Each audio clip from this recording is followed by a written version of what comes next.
Ukraine Russia war, Israel Palestine war இப்போ நடந்துட்டுருக்கு.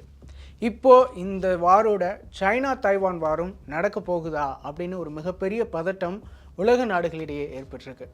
கடந்த 2 வருஷங்களாகவே இந்த பதட்டம் நிகழ்ந்துட்டு தான் இருக்குது. அந்த பகுதியில் எப்போ வேணும்னாலும் போர் நடக்கலாம் அப்படிங்கிற ஒரு சூழல் தான் அங்கே இருக்குது. ஒருவேளை போர் சூழல் வந்தது அப்படின்னா சைனா உண்மையிலேயே தாய்வானுக்கு எதிராக போர் செய்யுமா? அதற்கான தைரியம் ஜி ஜின்பிங்கிற்கு இருக்கா? சைனா தாய்வான் பகை இப்போ வந்ததில்லை. கடந்த 2 வருஷங்களாக இருக்கிற பதட்டத்துக்கு பின்னால் 50 வருஷத்துக்கும் மேலான ஒரு பகை இருக்குது. தாய்வானை தங்கள் நாட்டோட இணைக்கணும் அப்படின்னு சீனாவுடைய முந்தைய அதிபர்கள் எல்லாருமே ஆசைப்பட்டாங்க. ஆனால் அது நடக்கலை.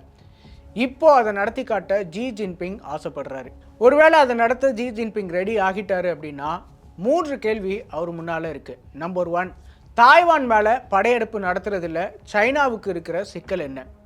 நம்பர் 2, சைனாவுடைய உள்நாட்டு பிரச்சனைகளை தாண்டி சைனா அதுக்கு ரெடியாக இருக்கா? நம்பர் 3, உலக நாடுகள் இதை நடக்க விடுமா?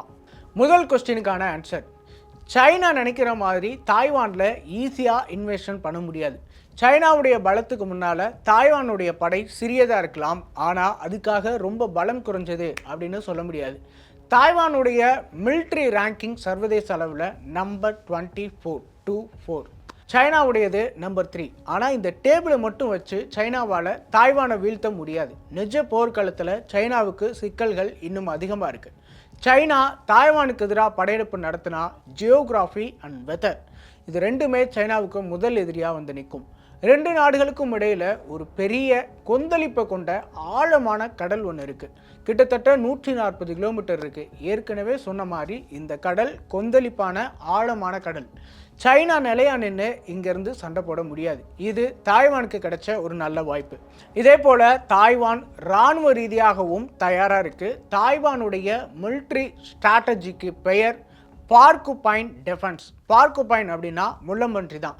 முள்ளம்பன்றியை எந்த ஒரு அனிமலாலும் அவ்வளோ ஈஸியாக அட்டாக் பண்ண முடியாது, ஈவன் சிங்கம் புலியாக இருந்தாலும்.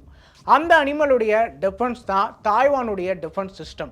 இதுக்காக தாய்வான் கடந்த சில வருடங்களாகவே நிறைய அமௌண்ட் ஸ்பெண்ட் பண்ணிட்டு இருக்காங்க. கடந்த ஒவ்வொரு வருஷமும் 5% அளவுக்கு டிஃபென்ஸுக்கு ஸ்பெண்ட் பண்ணுற அமௌண்ட் கூடிக்கிட்டே இருந்திருக்கு. இதன் மூலமாக வெரைட்டி ஆஃப் டிஃபென்ஸ் வெப்பன்ஸ் வாங்கி டெப்ளாய் பண்ணிட்டு இருக்காங்க தாய்வான்.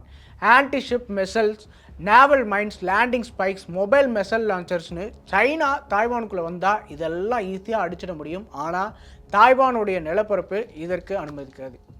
காரணம், தாய்வானுடைய நிலப்பரப்பு மிக உயரமான கரடு முரடான மலைகளை கொண்டது. இதையும் தாண்டி உள்ளே போனால் பொதுமக்களை தான் அட்டாக் பண்ணுற மாதிரி இருக்கும். அது காசாவில் நடந்துட்டு இருக்க மாதிரியான அர்பன் வார் ஆகிடும். ஒரே வரியில் சொல்லணும் அப்படின்னா ஜி ஜின்பிங்கால் அவ்வளோ ஈஸியாக தாய்வானை அடிக்க முடியாது. 2வது கேள்விக்கு வரலாம். சைனா உண்மையிலேயே இதுக்கு ரெடியாக இருக்கா? இத்தனையும் தாண்டி போர் நடத்த தயார்னா ஜி ஜின்பிங்கிற்கு அதற்கான தைரியம் இருக்கா? யூஎஸ் சொல்கிற விஷயம் என்ன அப்படின்னு பார்த்தோன்னா, சைனா இந்த தாக்குதலை இப்போதைக்கு நடத்த வாய்ப்பில்லை அப்படின்னு சொல்கிறாங்க. அதற்கான காரணம், சைனா போதுமான அளவுக்கு ஆயுதங்களை ரெடி பண்ணி வைக்க 2027 ஆகலாம். அதுவரை சைனா போர் நடத்த வாய்ப்பு இல்லை அப்படின்னு சொல்லப்படுது. ஆனால் ஜி ஜின்பிங் அதற்கு முன்னதாகவே தாக்குதல் நடத்தலாம் அப்படின்னு எதிர்பார்க்கப்படுது. எப்படி அப்படின்னா, சைனாவுடைய வளர்ச்சி கடந்த சில வருஷங்களாக வேகம் எடுக்கலை. ஜிடிபி 2030 3.5% குறைய வாய்ப்பு இருக்கிறதா சொல்லப்படுது. அதனால் இன்னும் லேட் பண்ணால் போர் செய்கிறதுக்கான உள்நாட்டு சூழல் மீண்டும் அமையாதுன்னு அதிபர் நினைக்கிறதாகவும் எழுதப்படுது. அல்லது ஜி ஜின்பிங்கிற்கு இன்னொரு அட்வைஸ் இருக்குது, hide your strength, bide your time. இது சைனாவுடைய ஃபார்மர் பிரீமியர் டெங் ஜியோபிங் ஜின்பிங்குக்கு சொன்ன அட்வைஸ். அதாவது இப்போதைக்கு கூடுதலான இராணுவ பலத்தை அதிகரிச்சுட்டு நேரம் வரும்போது போர் பண்ணலாம் அப்படிங்கிறதான் அந்த அட்வைஸுடைய அர்த்தம். இந்த அட்வைஸை ஜி ஜின்பிங் ஏற்கிறதா இருக்குமா அல்லது போர் தான் அவருடைய சாய்ஸாக இருக்குமாங்கிறது அவருடைய சொல்லில் தான் தெரியும். ஆனால் எப்படி இருந்தாலும் போர்னு இறங்கிட்டா சைனா மேலே சர்வதேச பொருளாதார தடைகள் அதிகரிக்க தொடங்கும். அப்படி ஏதாவது ஒன்று நடந்தால் அது சைனாவுடைய 143 கோடி மக்களுடைய அடுத்த 2 வருஷத்துக்கு அத்தியாவசியத்தில் பாதிப்பை ஏற்படுத்தும், குறிப்பாக ஃபுட் அண்ட் எனர்ஜி பவரில். பட் ரீசெண்டாக ஒரு நியூஸில் சைனா அடுத்த 2 வருஷத்துக்கு மக்களுக்கு விநியோகிக்கிறதுக்கு தேவையான அளவுக்கு தானியங்களை சேமிச்சு வச்சிருக்காங்க அப்படிங்கிற ஒரு செய்தி வந்திருக்கு. ஆனால் எனர்ஜியில் தான் கொஞ்சம் ரிஸ்க் அதிகம். ஏன்னா China crude oil and gas Russia and Saudi அரேபியாட்ட இருந்து வாங்கிட்டு இருக்காங்க. இப்போ டேங்கர்ஸ் மூலமாக கடல் வழியில் வாங்கிட்டு இருக்காங்க. போர் வந்தால் இதில் சிக்கலாகலாம். ஃப்யூச்சரில் இப்பெல்லாம் ஒரு சிக்கல் வந்துடக்கூடாது அப்படின்னா சில்க் ரோட் டெவலப் பண்ணுறது, ரஷ்யாவிலேருந்து கேஸ் பைப்லைன் பில்ட் பண்ணுறது அப்படின்னு தங்களுடைய வேலைகளை வேகப்படுத்திட்டு இருக்காங்க சைனா. அதாவது சைனா தைவானை அட்டாக் பண்ண போனால் இதையெல்லாம் எதிர்கொண்டு தான் ஆகணும். இதுக்கு இப்போது சைனா தயாராக இருக்கா அப்படிங்கிறது ஜி ஜின்பிங்குடைய முடிவில் தான் இருக்குது. நம்மளுடைய மூன்றாவது கேள்வி, இந்த போருக்கு உலகம் எப்படி ரியாக்ட் பண்ணும்? உலகம் ரியாக்ட் பண்ணுறதை விட அமெரிக்கா எப்படி ரியாக்ட் பண்ணும் அப்படிங்கிறது ரொம்ப முக்கியமான ஒரு விஷயம்.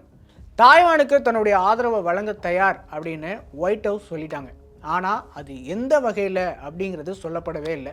ஆயுதங்கள் வழங்க போகிறாங்களா, அல்லது தன்னுடைய ஆர்மியை தாய்வானில் நிறுத்த போகுதா, அல்லது வெறும் பொலிட்டிக்கல் சப்போர்ட் மட்டும் தானா? இந்த மாதிரி எந்த ஒரு குறிப்பும் அமெரிக்கா சைட்லேருந்து இப்போ வரைக்கும் வரல. அது இன்னும் குழப்பத்தை ஏற்படுத்தியிருக்கு. ஆனால் அமெரிக்காவுடைய தலையீடு இதில் நடக்கிறதா இருந்தால் ஒரே ஒரு சாத்தியமான விஷயம் மட்டும் இருக்குது. என்ன அப்படின்னா, அமெரிக்காவுடைய army base South Korea, Japan, Philippines and குவாமில் இருக்குது. இங்கெல்லாம் பலமான ஆயுதங்கள் இருக்குது அப்படின்னு சொல்லி தெரிய வேண்டிய விஷயம் இல்லை. ஒருவேளை சைனாவுக்கு எதிராக தாய்வானுக்கான ஆர்மி சப்போர்ட் கிடைக்குது அப்படின்னா அது இந்த நாடுகள்ல இருந்து அமெரிக்கா மூலமாக தாய்வானுக்கு கிடைக்கும். இது எல்லாமே ஆர்மி திங்ஸ்.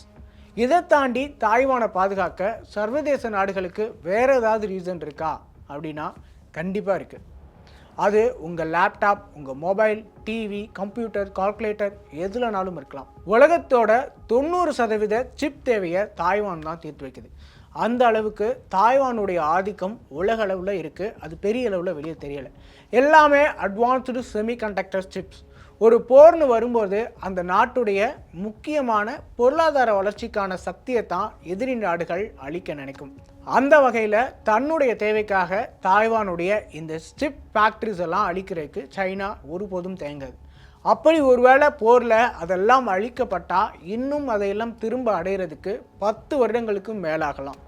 அதனால் தொழில் மற்றும் டிஜிட்டல் முன்னேற்றத்தை விரும்புகிற உலக நாடுகள் எல்லாமே இந்த ஒரு விஷயத்துக்காக தாய்வான் பக்கம் வந்து கண்டிப்பாக நிற்பாங்க.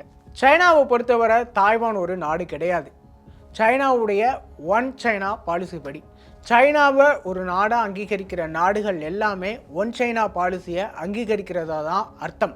இருந்தாலும் ஜியோ பாலிட்டிக்ஸ் உடைய ஃபார்முலா படி பார்த்தோம் அப்படின்னா தங்கள் நாட்டுக்குடைய தேவைக்கானது பொறுத்ததுங்கிறதால தாய்வான் விஷயத்தில் பெரும்பாலான நாடுகள் சைனாவுக்கு எதிராக தான் இருப்பாங்க அப்படின்னு எதிர்பார்க்கப்படுது.